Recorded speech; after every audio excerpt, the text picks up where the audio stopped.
I'll introduce myself next slide because I like to do things maybe a little bit unconventionally, but I wanted to talk today just about the importance of the urban forest and kind of our natural environment. I think, you know, we can all be outside on a day like today and appreciate trees and landscaping and all the benefits it provides. And, you know, I'll go through kind of later some individual benefits and go into some further detail, but it's kind of interesting because when you think about the benefits of a tree, they're all around us, and maybe you're not putting that much thought into it initially, but when you definitely notice the benefit of a tree when there are none around. You know, if you're in a parking area or an urban area and there's no trees, you definitely notice that. And so, I don't know, is anybody familiar with forest bathing? Have you ever heard that term? It's a translation from a Japanese word, but it's just disconnecting from the modern world and going out into a forest. And I think if you've ever been in a mature stand of trees, you know, just hearing nature and hearing animals and being amongst the trees, I think that's a good example of kind of feeling those benefits. Or, you know, if you're here at Edgerton Hospital walking the campus out in the healing garden, I think you can definitely see all those benefits. So that's me. I'm Ethan Lee. I work for the City of Janesville. I'm the Operations Superintendent for the City of Janesville. I've been there for 10 years. I'm a certified arborist, which I've had that certification for just about, 10 years now. And then I'm a graduate of UW-Madison with a forestry degree.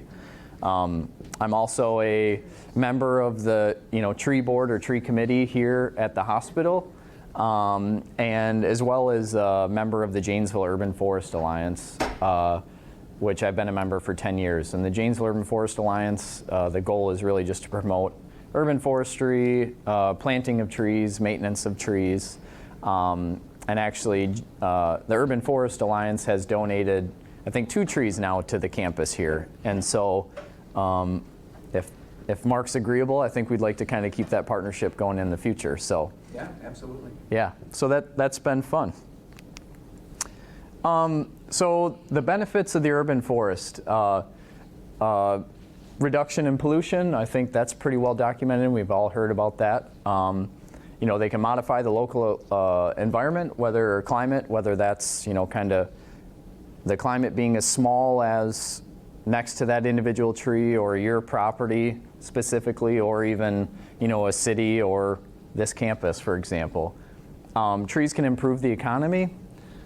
They provide, obviously, beauty and aesthetics. That's one of the main reasons we all choose to plant a tree, and that's what we're attracted to. There's, you know, some mental and other health benefits that have been documented, and then wildlife habitat. And so I'll go into each one of these in later slides, but this right here, one of my favorite trees is a sycamore. I don't know if you guys have any on campus, Mark? Sycamores? No, not here. So this is actually the American champion. It's in Ohio. It's 132 feet tall, has a 126-foot crown spread, and it's 9 foot in diameter. So, you know, when you look at this tree and how huge it is, and then each one of these benefits, I think we could probably assign each one of these. We could say that this tree does all of these things. So kind of neat how a stand of trees or an individual tree can provide all these benefits. How old is he? Any idea? It's a good question. I don't know. I would guess, 100, 150, I don't know. It's probably, and you can see just based on the setting, it's in kind of a natural setting, so I'm sure that tree was there, before most others. So pollution reduction and environmental benefits, noise reduction. Trees can be planted as kind of a buffer to reduce noise. If there's a good example of this actually is the Janesville Urban Forest Alliance. They planted probably 150 arborvitaes. If you're going on the interstate north of Racine Street along Marshall Middle School, all those arborvitaes planted along the interstate wall there were planted by the Janesville Urban Forest Alliance, with the primary goal being noise pollution reduction for the school. So air pollution, I think we've all heard before that trees, can reduce air pollution, turn carbon dioxide into oxygen. And some interesting facts on that is that 1 acre of trees can produce enough oxygen for 18 people per day. So that's kind of interesting. And that same 1 acre stand of woods can reduce the emissions from one vehicle that travels 25,000 miles. So, if you broadcast that, I think very clearly trees can help us to hopefully reverse some of the environmental impacts that we're seeing. Soil conservation, trees are really important for nutrient recycling. As the leaves fall into your lawn or into your landscaping or whatever it may be, those leaves will break down in the small twigs and they create some organic matter in the soil. Stormwater uptake, trees capture water on their leaves. They uptake water in through the soil, and all of that, especially if you look at this tree in the lower or in the right side of the screen here, that's partially over the street, and so it's reducing some of the demands on the stormwater system, in this case for the City of Janesville. So a lot of great stormwater uptake and reduction benefits there. Energy savings. Trees, when planted properly, a good saying is west is best when it comes to planting a tree, especially a deciduous tree, if you want to save on energy costs for air conditioning. So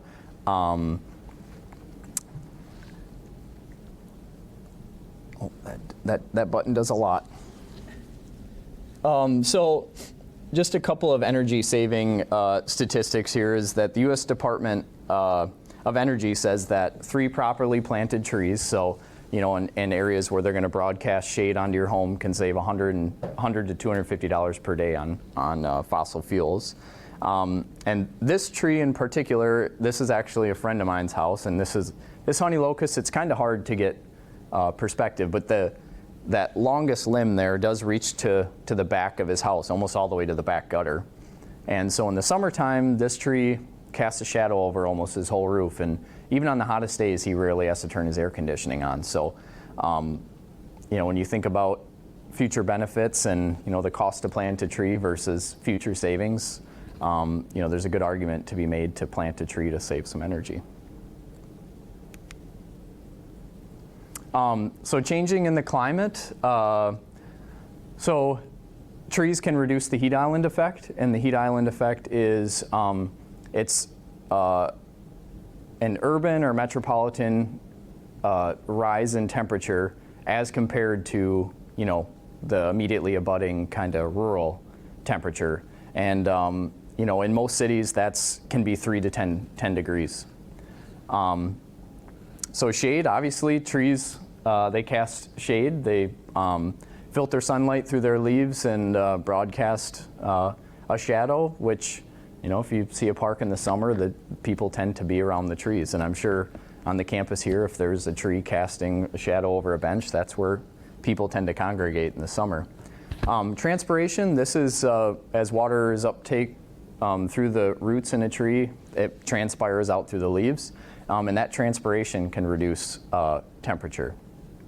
Reduced wind speed, similarly to that arborvitae example I talked about, reducing noise pollution. That same kind of planting can be done as a wind block. In the wintertime, those cold north winds, if you have a screening of evergreen trees, that can reduce that wind speed and therefore feel less wind chill or less cold.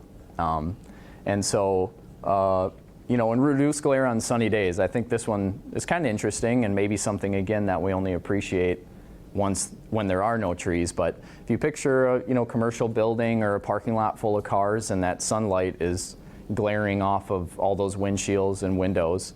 And so by planting trees and filtering the light through those leaves and casting a shadow, you can reduce the glare, which, if you've ever been caught off guard by a glare off of a car, it's not the most exciting or pleasant thing. So trees can improve the economy, and probably all have heard some of these statistics, but trees in a downtown setting attract businesses and they attract people to those businesses.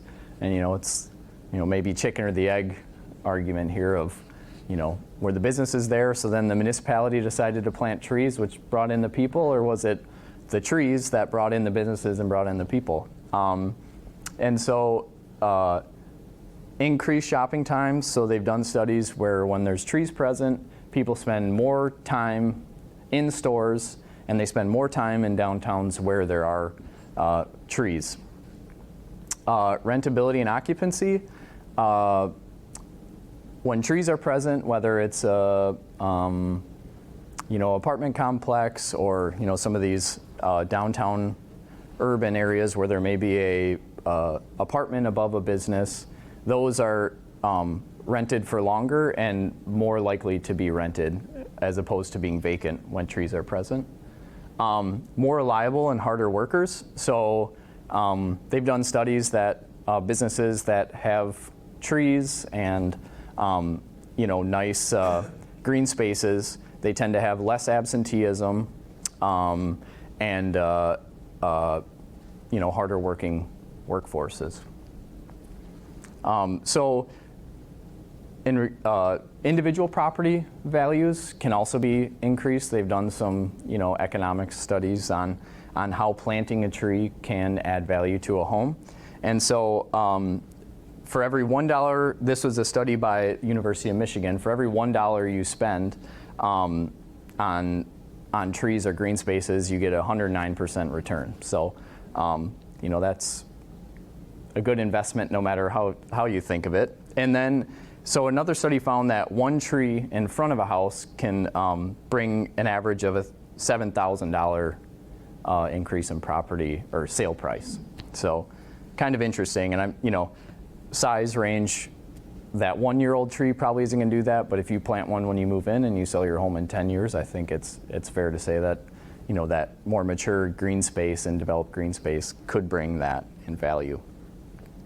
So this photo is actually from downtown York, Pennsylvania, which is a similarly sized community to like Janesville or Bloyd. I think it's somewhere around 40,000 people. And I just think when you look at this, it seems like a place you would want to be and be out shopping and enjoying the outside. And the benches are full and there's people out with their kids, and I'm sure the stores are full. So I just thought this photo in particular was a good representation of what mature trees can do for an urban environment and the economy. So aesthetics, as I mentioned earlier, I think this is probably why most of us choose to plant a tree, or what motivates us to pick a certain tree to plant in our yard. And so I chose these two contrasting photos. I think that upper right one, if I remember correctly, is Los Angeles, and this lower photo, which I chose to make bigger because I like it more, is Boise, Idaho, the skyline. And I think it's a good portrayal of a well-stocked urban forest. It's just a lot more appealing. I feel like that is a place I would rather live than some place where it's mostly concrete and steel and brick and asphalt. So individual tree appeal when it comes to aesthetics, these are things like tree shape, size, foliage color, whether it's we can get trees with purple foliage or variegated foliage, flowers, fruit that persists over the winter, leaf shape and size, tree form, which some of those characteristics I'll get into a little bit later. But then, trees can also be used to accent buildings or, reduce hard lines when it comes to building edges and soften, soften the aesthetics of kind of a man-made feature, which I think is, probably a goal for the crew here at Edgerton Hospital, to kind of take this, this man-made structure and make it more appealing and soften some of those, man-made lines. So mental health and just health in general, it's been pretty well studied that when people are around trees and they live in areas where there's trees, that there's less incidents or cases of depression and overall increase in mood. When patients are recovering from a surgery or whatever it may be, and they have a view of the outdoors and a view of trees, it's again pretty well documented that those healing times are reduced and overall, generally are able to leave treatment sooner. UV protection, obviously, getting a break from the sun and wearing sunscreen and all that is important. And so similarly, if you can catch some shade from a tree and get a break from that summer heat, there's a health benefit to that. Trees actually give off a chemical that has been shown to, when breathed in by humans, you're more able to fight off viruses. And then reduces stress and lowered blood pressure. Another thing that's been pretty well studied is that when people live around trees, they have measurable decrease in blood pressure and stress. This photo I chose because I thought it was a really good representation. This is actually 9/11 Memorial Park in New York, and I just thought it was really neat that one of the main focuses of this project was greenscaping and tree planting. And you talk about a location that was horribly tragic for the nation, but people that were directly impacted. And so to create a space that had so much trauma associated with it and make it a place that people wanted to go and visit and create new positive memories there, I thought was a really neat way to do that. They could have picked any other way, just done a memorial wall or made it asphalt and concrete, but they chose to plant 400 oak trees, I think swamp whites in particular. This is actually a really cool documentary that I think it's about 30 minutes. I'd encourage you guys to check that out, but it's called The Tree Film, and it can be found at thetreesfilm.com. And it covers two different aspects of this project related to trees. It's the nursery that grew these swamp white oaks, and they dedicated one staff member to maintaining these trees through their entirety. They started them from regular nursery stock, and they grew them. They actually moved them in at about this size. So they were big 6-8 foot root balls that they moved in on semi and planted. And then the other aspect of this that was kind of neat was there was one tree that survived the 9/11 attacks, and it was a calorie pair, and it's called their survivor tree.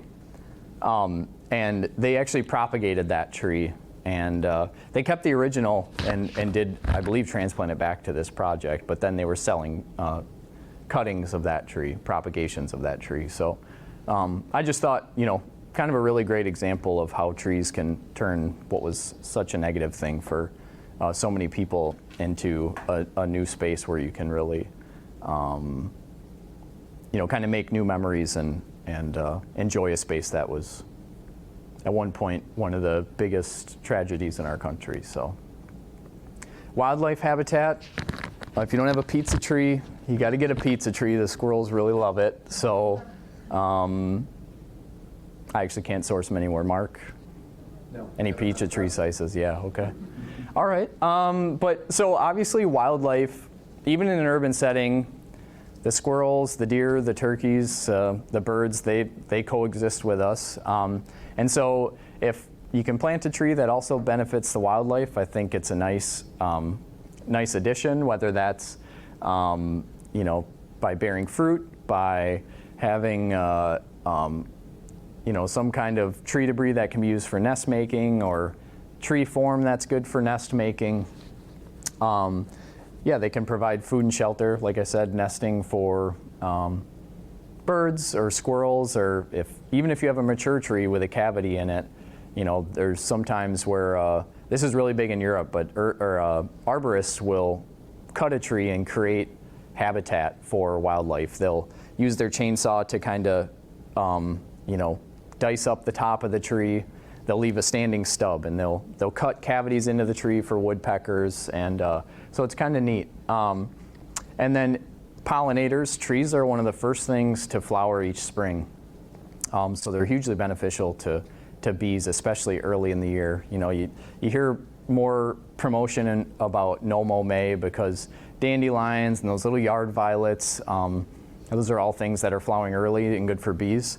Well, trees are just as beneficial. Does anybody heard of the bee tree? Know what tree that is? The basswood. It's known as the bee tree and one of the first trees to produce flowers. So how can we all help our urban forest or promote our urban forest? Number one is plant more trees. So I think there's a lot of opportunities in the urban forest, whether it's in yards, backyards, front yards, or terraces, to plant more trees. So, and you know, if you don't have a space at your house but you want to plant a tree, there's, I think, plenty of not-for-profits or you know, communities with parks that would be more than happy to take a tree. So I'm sure if you wanted to give one to Mark today, he would grab a shovel, be out there. I wouldn't plant it. Rochelle would. Okay. Or designated by Mark. Yeah. But Mark would take the photo with it for sure. Yeah. There you go. So yeah, plant more trees. And then I'll go into these next couple things a little more in depth here. But so the right tree, right place. That's I think hugely important, that when you're looking at your yard or whatever your planting site might be, that you're picking a tree species that will work in that site. So right tree, right place, very important. That's soil conditions, space conditions. You know, if you have a building right here and utility lines here, planting a swamp white oak, that you're gonna have to prune it off the house and the utility's gonna have to prune it off the wires, you know, maybe don't pick that tree, but pick something else that would fit in the space without being negatively impacted or having to be overly pruned to fit the space. Soil conditions, you know, water requirements, all those things are factored into the right tree, right place. Planting properly, again, this is like right tree, right place. It's setting a tree up for success. So if we, you know, prune off broken roots or circling roots, those sort of things, and we plant it at the proper depth, that sets it up for success. And you know, instead of 20 years from now when we're wondering why the tree's starting to have some tip dieback or we're seeing some issues, you know, and that all could be a result of that first day planting. And then maintaining what you have. So whether that's watering trees, mulching trees, pruning trees, you know, hiring an arborist, or if it's something that's outside of your scope, you know, I think it's easy to take for granted that, oh yeah, I've always had that silver maple in my front yard, it's fine, you know, thinking about the drought the last 2 years. Well, those mature trees still need water to thrive and survive. So like I said, right tree, right place. This is, you know, taking a look at the Arbor Day Foundation has this neat graphic. You can see, you know, they've planted some conifers like we talked about earlier. That's for sure on the north side of the house, I would guess, where you know, it's providing some winter wind relief. And then you have this, no, this theory's shot. You'd put the shade tree on the west side if that were the case. But you know, you have shade trees that are reducing you know, some of those energy requirements, but yet have enough space from some of these other obstructions where it's not going to cause an issue. You can see small, short stature trees growing under the utility lines so that they don't need to be pruned by the utility. And so that's where the, you know, sizing a tree appropriately for the space comes into play. So what I like to do is kind of stand in the space where I'm hoping to put a tree, and you just, like I wrote on there, look around. And you know, what's above you? Are there utilities below you? You know, how far is the house? How far is the shed or garage, or street or sidewalk? The take a look around method has also become pretty popular for municipal arborists who are planting or scheduling tree plantings, and it can be used for creating more biodiversity. So if you think about like emerald ash borer came through and it devastated a lot of our communities, and people were impacted by having a huge population of ash trees that we ended up having to take down if people didn't treat those. So one way that can be avoided is by creating more biodiversity. If we plant a variety of trees instead of all just one type, if we have a pest or a disease or something come through, we don't have to completely clear cut our urban forests. So if you stand in your spot and your neighbor has a maple and one across the street has an oak and they might have a couple crab apples, and it's like, okay, what's missing from this spot that I could find a tree that meets my criteria and plant while also creating some biodiversity in my neighborhood. But also you can use this look around method as identifying tree traits that you find are interesting. One example I get a little bit less of now, but I used to get asked a lot, oh, what's that beautiful tree with the fire red leaves? And they're referring to an autumn blaze maple or some kind of red maple variety, which maples are generally overplanted in a lot of our communities, but so it's like, what's the trait that they really enjoy? And that's that fire red leaf on those trees. So, sorting our available trees, what other ones have red leaves? Small trees, there's serviceberry, which is, a really nice plant flowering right now. Or, scarlet oak, or maybe a autumn splendor buckeye or something like that. Something that, how can we get red leaves in the fall while still promoting biodiversity and not just planting what all my neighbors have? Native versus non-native, I know for some people this is a really big deal. They try and, people like to plant strictly native. And I think native versus non-native can be, either native to Wisconsin, or it could be non-native to Wisconsin while native to the US. Or it can be, non-native to the country.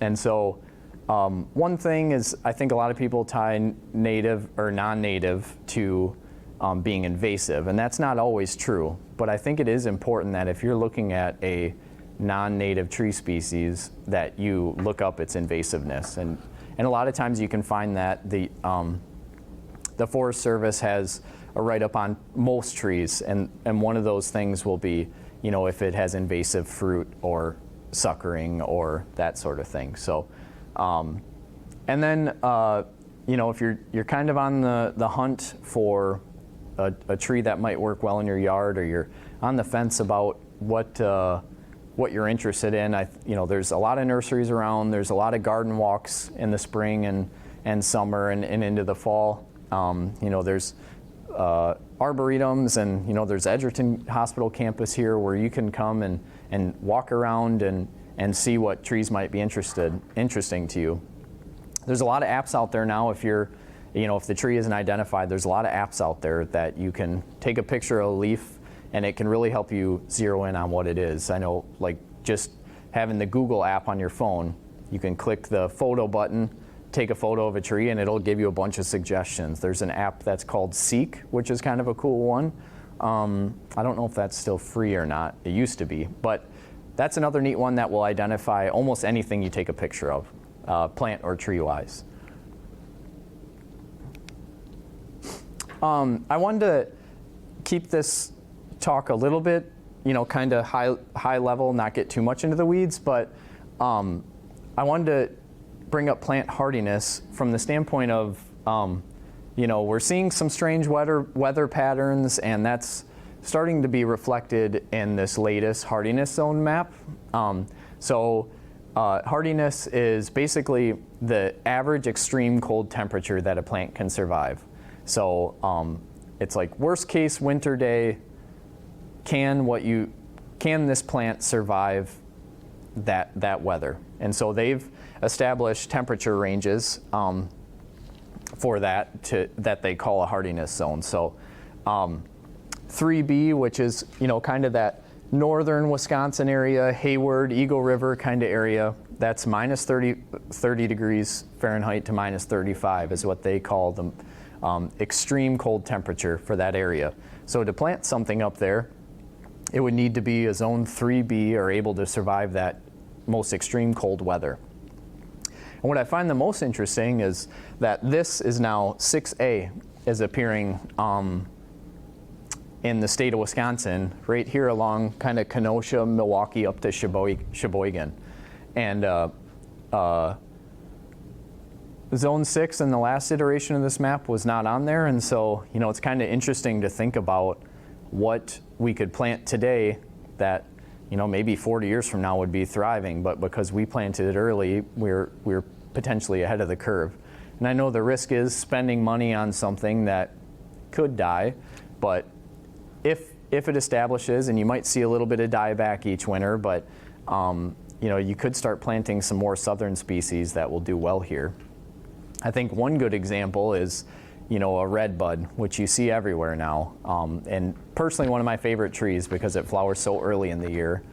But I think it used to be kind of crazy to plant redbuds. It was like, oh, we need to develop hardy strains like Columbus strain or some of those others, and now I think straight species will even do fine here. I have 3 redbuds that north facing, no windbreak at my house, that cold whips right across the wide open field to the north of me, and I've had 0 dieback on those trees since the first day I planted them, and I've had those for 6 years now. So, and they're just straight redbud species. They're not, cold hardiness developed, Columbus strain or something like that. So I was kind of joking with Mark earlier that, maybe if you live in Kenosha, you could plant some crepe myrtles or something, which if anybody's been to, the Carolinas, that they landscape everywhere with those, and they're really kind of beautiful, cool trees, but, maybe I'll put a eucalyptus in my backyard or something this year. So just something kind of interesting, but hardiness zone is something you should always just take a look at, especially if you order from catalogs or you're ordering trees online or that sort of thing. The description may say cold hardy, unbelievably cold hardy, this plant will grow anywhere, but when you look at the hardiness map, if you're not willing to take a risk or do a little bit of a kind of a trial run on a species, I would definitely pay attention to hardiness zone and where we fall, which Rock County is 5A, 5B, which is minus 20 degrees Fahrenheit is the coldest extreme temperature. So selecting the right tree. You've stood where you're going to plant your tree and you're kind of looking around and you have some familiarity with the soil and what those requirements are. Does that spot stay wet all the time? Or does it drain well? Is it all sand, or is it just, I live in a new subdivision, so it's just all rocky soil. There's no black dirt to be found. And then I think I touched on it a little bit earlier, but a lot of what dictates what we're able to plant is ultimately what we can buy.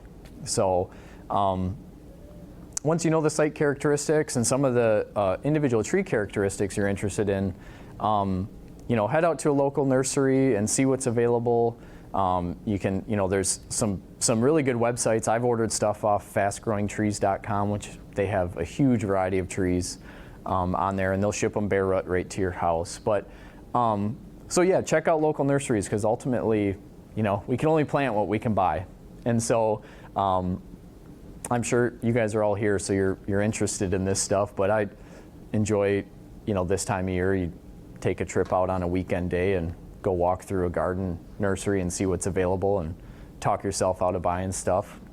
And then, using tree species characteristics to narrow your search. If fall color is really important in this spot, then focus on fall color as your tree attribute. Or if you're looking for all seasons interest, you're looking for flowers in the spring and interesting leaf shape or interesting bark in the wintertime or fruit that persists over the winter. You can zero in on those things, and a lot of times I really do think you're going to find something that fits almost exactly what you're looking for and will also be able to do well in the planting site. So these next few slides, I want to go through just a few of few species that I really enjoy from the non-native and native perspective. I could kind of just go on and on with this because I can talk myself into just about any tree for any place. I actually did a count last weekend at my house because I was planting 2 more trees. I'm up to 58 different trees I've planted at my house. So it's, sneak it in when my wife's not looking. I chuck it out there and no, we've always had that one. Nothing to worry about there. So upper left, this is a Japanese Zelkova, which kind of ebbs and flows with when you can get it. It's, again, I'm using a lot of bias with the trees I picked. I picked trees that I like. But this is very similar to elm trees. So I think the benefit is, there's a lot of hybrid elms available.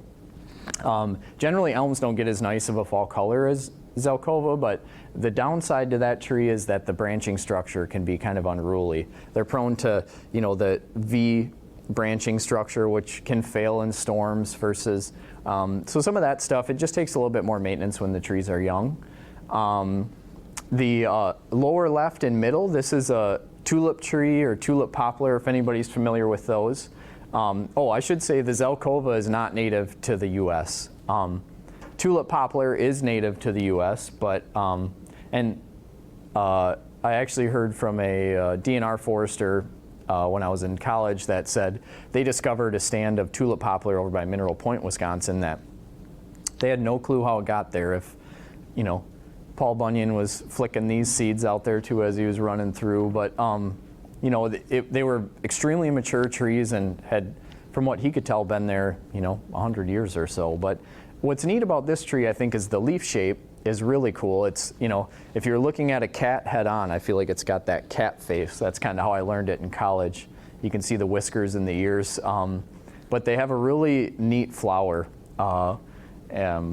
And then also the tree form and tree structure is nice. They can be a little bit weak wooded, but in general, they have, what you look for in a tree is a strong central leader with, a nice branch structure coming off, and tulips generally have that. The top right and lower right, that is a yellowwood, which is, what is native for yellowwood? Do you know, Mark? Range? Yeah. It's further south and east, I think. Yeah, southeast. That's kind of what I was thinking too. But kind of it's a very neat tree. It's a compound leaf that does get nice yellow fall color. It tends to have more of a smooth gray bark, which I guess, again, depending on the lens you're looking through, can either be really interesting or not. If you in your yard have a big oak tree or maybe some hickory, and those kind of all have exfoliating, deeply lobed bark, maybe look at something like tulip poplar that has smooth bark or yellowwood that has smooth bark. But they do get those white flowers like you'll see in the lower right, which I have 2 of these at my house, and they just flowered for the first time. They had a few blooms on each last year, and they were covered in bees. I was kind of shocked at how quickly they retracted. If you go to K&W, they do have a pretty good size one of these right in the middle of their outside garden. And it was 2 years ago when mine was flowering, it was completely full of blooms. You could see it from the highway pretty easily. How tall is your tree? What's that? How tall is your tree? So they've both been planted for 5 years, and they're probably hitting that like 12-foot mark. I planted them as 1-inch diameter bare root trees. Yep. So they're overall pretty happy. So this upper left, this is a Katsura tree, which I think is really interesting. Mainly, it has similarly shaped leaves to a redbud. The leaves emerge that really nice purple color, which is kind of interesting. Some are nice green heart-shaped leaves, and then in the fall it does get yellow fall color. A little bit higher water demands for these guys, but kind of a neat tree. I've planted quite a few of these throughout Janesville recently. This right-hand side and lower left, that's actually the one on the right is the native sycamore, but for this purpose I'm talking about a plane tree as well. And I had to give myself a little shout out. I took that picture, so But what I like about sycamores and plane trees is just the variation in the bark. As the bark matures and exfoliates, it gets really white. And if anybody's seen the one in Janesville off of Center Avenue in Monterey Park, or as you go through Riverside Park, there's one that a limb almost reaches all the way across the road. They're just really, really cool trees. One of my favorites. The reason I wanted to talk about plane tree in particular is just because there's a leaf disease, anthracnose, that shows up on native sycamores, and it's one of those things that's more aesthetically unpleasing than it is like an actual issue. If a tree's defoliated several times because of that, it can cause an issue. These are some native species. Musclewood, which I love. There's some really, Wisconsin Red is a new variety that gets really, really red foliage. This is ironwood here, which has this hoppy shaped fruit you can kind of see here down in the middle. The bark I think is interesting in that it's kind of exfoliating, but also kind of, delicate looking. And then the right-hand side is a swamp white oak, which is one of my favorite trees. We're kind of bordering on it maybe being too planted, and I'm a little guilty of this, but I love that tree, just how huge they get in the long lateral limbs. They get some exfoliating bark, which I think is nice. And I tried to focus on species that you can generally find in our area. Upper left is the shagbark, which maybe don't plant this right over if you have a metal roof or something like that. It's going to be a little noisy when the fruit drop, but squirrels love it. The exfoliating bark is really neat. They do get a good fall color. Just a nice tree that I think is maybe thought of a little less by people. The middle and then the upper right, that's a sugar maple, and there's a ton of varieties of sugar maple out there now that really focus on fall color. And this is one I'd put kind of in the use sparingly category, that if you don't have any around you, definitely plant one, because they generally have really nice tree form and branch habit versus maybe like the more red maple or silver maple varieties. But I love sugar maple, and it's the state tree, I believe. So lower right is a hackberry, which I only focused on the bark because that's one of my favorite parts. It has a really warty bark that I think is interesting. And then kind of the other bottom row on there is a serviceberry, which is one of my favorite small trees. The fruit's delicious if you can beat the birds to it. It gets a really nice red fall color. Again, it's another species that has kind of a smooth silvery bark, which is nice. And then the white flowers, which you can see these flowering all over the place right now. If you got off the interstate to head this way, all those light flowered trees by the parking area, those are all serviceberries.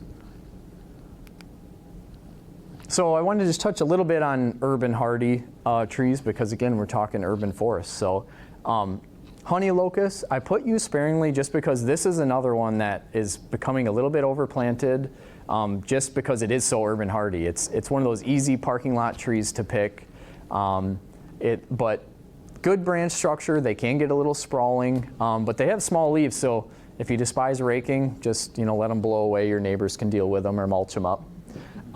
Kentucky coffee tree is a really neat tree that the bark is interesting. They get seed pods that will persist over the winter, which is kind of neat. It's just one of those things that maybe won't be the most attractive when you show up to the nursery, because it's going to look like one little stick with two branches on it. But as they mature and get more branching, they're really nice. Catalpa, I'm extremely biased with this tree. I think there's people that probably think they're the messiest tree we can grow in Wisconsin, but I like the huge leaves. The flowers, the blooms in June are really, really pretty spectacular. They're really hardy, and I think the form is interesting. They're kind of like if Dr. Seuss made a real tree kind of thing. They can twist and turn, and sometimes they look a little eerie. But I actually, when I first moved into my house, I found one of these in the woods and dug it up and drug it out on a tarp in early June, and it was hot and not really a good day to do it. And I planted it and watered it, and the leaves wilted, and it came back, and ever since it's the fastest growing tree in my yard. So ginkgo is another great tree, and you see a lot of them in downtown environments. The fall color is amazing. The central, the structure is really, really nice. They get a central leader in those. I guess really a couple things I wanted to touch on that I didn't mention earlier. There's some deciduous conifers out there that you can get that are really interesting, like bald cypress and pond cypress, tamarack. But a coniferous tree that'll lose its needles each year and put them back on, and something that I've really enjoyed planting throughout Janesville. And I have one of each in my yard, and the tamarack has blown me away with how fast that tree grows. I planted as a 3-foot whip a couple years ago, and it's a 12-foot tree. It puts on around 40 inches of growth a year, so it's pretty spectacular. And that gets really bright yellow fall colors. If you've ever, you get up by some of the bogs and stuff like that further up north, marshy areas, and you can see them all over the place. They're the pine trees that look dead in the winter, more than likely is a tamarack. So as 15 minutes left, I wanted to talk a little bit just about tree planting, because like I mentioned earlier, setting a tree up for success is hugely important. And I think maybe something that we all overlook when it comes to just dig a hole and throw it in the ground. So step one, it was obviously dig the planting hole, but how do you do that? Establish, how much depth do you need? You can always, if you dig a little deep, you can obviously always backfill, but generally you're better off to plant a little too shallow than you are to go too deep. And I added this graphic up here because a lot of times when we get trees from the nursery, just the process of either balled and burlapping, which is what this image is of on the right, or even sometimes potting as the mulch and stuff breaks down in there, you get a buildup of soil. And a tree should have this nice root flare. You should see a flare meet the soil line. And if you look, a lot of trees that are struggling and stuff, if you take a look at that main stem, they look like a telephone pole going in the ground, because that root flare is under the soil. And it would be easy to guess that when the landscaper or whoever may have planted that tree, they planted it at the level that was either in the pot or in the ball, in the burlap or whatever container that came in, when in reality the flare of that tree was maybe a little bit below that. So then there's a lot of oxygen exchange and stuff that happens out of that root flare. So burying that, it can create decay, moisture issues, and cause issues for that tree. There's a good example at the City Services Center where I work, where we have 4 honey locusts in a row. 3 are doing really great, and then the one kind of second in is significantly smaller, has always kind of struggled, tip dieback every year, and it looks like a telephone pole. It's probably 5-6 inches diameter, and it's a really good example of how planting too deep can stunt a tree or cause issues for a tree.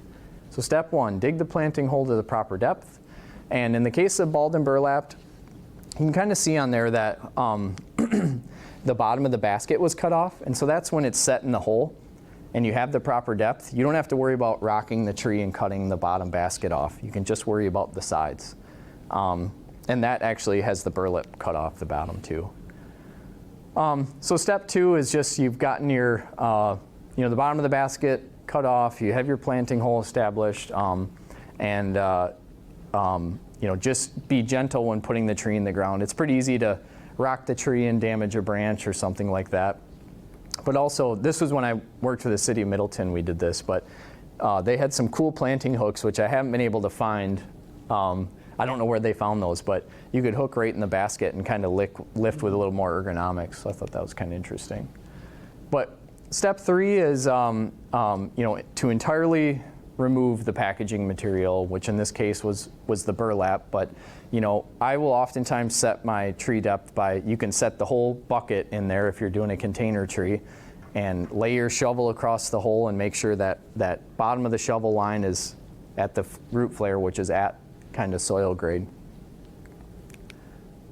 And then this photo shows how deep, in this case it was a Kentucky coffee tree actually, but you can see there was like 6 inches of soil on top of the root ball, So if we would have just gone ahead and planted that tree right up to this line, where you can see the soil was, that tree would have started, 6 inches too far into the ground. So you can kind of excavate that soil and just verify, that you're at the proper planting depth. And then, lastly is to backfill. And when it comes to backfill, you don't need to get the plate compactor out or the jumping jack tamper or, do 2-footed jumps into the hole to compact the soil. You can kind of just add soil and, maybe lightly tamp with your foot as you straighten the tree so it doesn't tip, or sometimes watering is enough to kind of take up that airspace and compact the soil. But then also mulching. So you can see here how they're kind of creating a donut shape with that mulch ring. And that's important again because that root flare, there's a lot of oxygen exchange and stuff that happens there. And if you're piling mulch on, it can create a moist environment which draws in, maybe fungal issues or insects or that sort of thing. And so if you make that mulch ring like a donut, it'll keep soils cool. Also creates a kind of a little valley for water to sit in if you're watering that tree. So then, maintaining what you have is important. Pruning, and kind of what you're looking to address is rubbing branches, crossing branches, and creating that strong central leader. Watering, and again, like I talked about earlier, mature trees need water too, so don't just think about what you planted in the last 5 years. Try and, if like last summer, put a sprinkler on your tree and let it run for a handful of hours, and ideally if you can early in the morning or in the afternoon, and try not to soak the foliage. That can cause some weird fungal issues. But again, mulching, and this can even be for mature trees. I've taken some of the trees in my yard and put a 4-foot mulch ring around it or whatever it may be to keep soil temps down. You can keep string trimmers and mowers away from trees and that sort of thing. And this, I'd mentioned the kind of donut mulching. This is an example of what you call volcano mulching, which is not what you want to do. And that's where you just pile the soil or the mulch up right up the tree and not create that donut. So avoid that on the right. So lastly, I mentioned catalpa. It is one of my favorite trees. This is the state champion. It's on UW-Platteville's campus. I've never actually visited this tree, but it is on my to-do list. But it's 100 years old and nearly 100 feet tall. I did read one kind of interesting story that in 2021 they had a big kind of shear wind event come through the campus that really kind of mangled this tree. So they hired a arborist in Platteville to come through, prune out some of that torn out storm damage. They did some cabling and they did this kind of block bracing to support this long lower lateral limb. So I thought it was kind of neat that the campus sees the importance of preserving this tree, and so they made an investment into that. So thanks to Mark for inviting me and you guys all for showing up. So any questions? I have one question. Yeah. What is the best time to plant a deciduous versus an evergreen? I think on your personal property, Yes. I think if you're able to care for the tree, you can really plant any time, and that includes even up into the winter. If you can dig, that fall planting is nice because you get that cool season of root establishment, and then for the tree to start getting established without going through that summer heat, then you get the spring, which is similarly a growing season of root establishment and the tree getting over that transplant shock before getting into that summer season. So I've planted trees all year, and I think it's just a matter of, if you're going to plant a tree in June, you got to be ready to water it and all that sort of thing. And if you go into last year or the last couple of years where there are more extreme conditions, that can mean like every other day watering. So I should have mentioned earlier, when it comes to checking watering, if you should water, you can kind of do like a screwdriver test where if you can push it into the ground easy, the ground's probably saturated. But if you got to get the 5-pound maul out to pound the screwdriver in, it's probably time to put some water down. So yeah. So Earlier, you mentioned that you should plant trees downtown. Yeah. Now, we're doing all the streets in Janesville. Are we going to get a lot of trees downtown with that project? Center Avenue you're talking about? What, Center Avenue? Yeah. And Milwaukee Street also? Yeah, so those projects become a little bit more difficult because oftentimes state funding, if they're considered, state roads connecting highways, state funding plays a big factor on how we're able to do tree planting, which you've probably seen, Racine Street got trees, and Main Street got trees, Milwaukee Street downtown got trees. So a lot of times there's some funding outside of, just city money that designates towards tree planting. So Center Avenue, I don't think there are any trees designated, not that I've seen at least. Yeah. Yep. how many trees do you plant in Janesville a year on average? So Janesville, we actually do, the Janesville Urban Forest Alliance, we've gifted some trees to the campus here, and the City of Janesville partnered together to create a gravel bed, which is kind of I'll call it new, but some places have been doing it a long time. And essentially what you do is you take bare root trees and you put them in pea gravel, and then you water them multiple times a day on drip irrigation, and allows those bare root trees to establish these really fibrous root networks. But the benefit is you can get, this year with what the city purchased and JUFA purchased trees, we paid like $53 a tree for inch to inch and a half size tree, 6, 7, 8 feet. And we used to only plant bald and burlap trees like I showed in that planting demonstration there.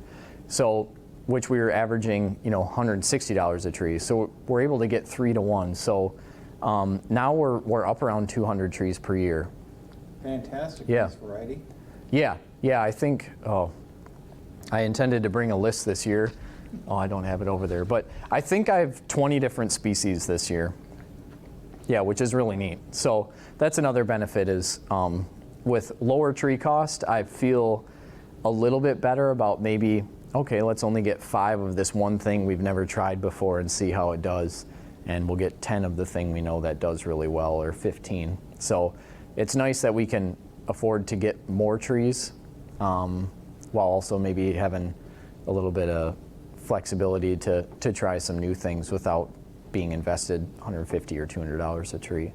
So yeah, so we're with Janesville being that the ordinance is that the city puts the maintenance of terrace trees on the abutting property owner. It makes tree planting kind of interesting because then we're more focused on park planting and other public spaces. So at 200 a year, we're really starting to fill up some parks and stuff like that, which is nice. Yeah. How do you keep the deer away from the service area? I've never really had that much of an issue, even with mine at home. I've had them nip down other stuff, but not too much on In my that. backyard, they love them. Do they really? Yeah. Have you had a problem with that here, Mark? No, we've got some protective collars on there's a dozen service berries out here, and they don't like the clay, but the deer have left them alone for the most Yeah. part. Oh, that's good. Yeah, is it just newest growth that they're getting? Yeah. Because I think, when it comes to deer, even when plants are, they say deer resistant, I think you get a cold enough day and they'll go out and they're like, I'll try anything once, Yeah, I've had a munch on some stuff. Like, I have a sweet gum at home that, for whatever reason, they love munching the new growth off of those, which is really weird. So it's kind of kept that tree a little bit more stunted, but that's kind of, a tree that you're seeing more and more around here that if you go to like Nashville or something, there's sweet gums. That's their predominant street tree in a downtown setting. So they're super hardy, but we're right at the northern edge for them here. But there's one in Riverside Park that's probably 20 feet tall or something that has done well. Yeah, The yeah. big one at Rotary Gardens, about almost 45 feet Yeah. by the gazebo there. Same by Prent, there's one. If you've gone down Kennedy Road and seen by their conference room there, they have one that's maybe 30 feet tall. So yeah, so they can do well here. Yeah. Ethan, what is that Columbus? The guy in Columbus still doing his sale? Cambridge. Cambridge. Yep. excuse me. Yeah. So that's, if you guys are, I'd mentioned bare root trees.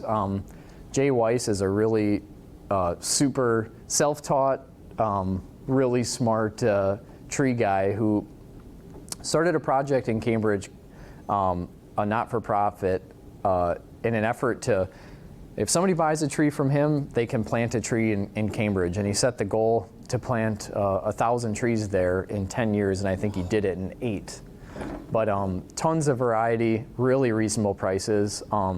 That's pretty much, that's all I really buy for trees for my house. Because a Barrett tree, you can just pick it up and heft it around, and it might be 8 feet tall, but it weighs 20 pounds, you know. So yeah, Cambridge Tree Project, if you Google it, their website's always up to date with availability and pricing and stuff. So It's amazing. Ethan turned me onto the list. It's an unbelievable amount of variety. yeah. It's shocking. It's amazing. Yeah, and affordable. It's like you can't get that anywhere else. Yeah. Yeah, so really neat. And he'll do usually a spring sale and a fall sale, which will have some different varieties. But he'll even get some shrubs and a few, evergreens as well. So, yeah. Well, thanks for your time. Ethan. Thanks Yeah. for having me here. Thanks, everybody. Appreciate it. Thank you. Yeah, no problem. Thanks for coming. Oh, yeah. Love trees. Me too.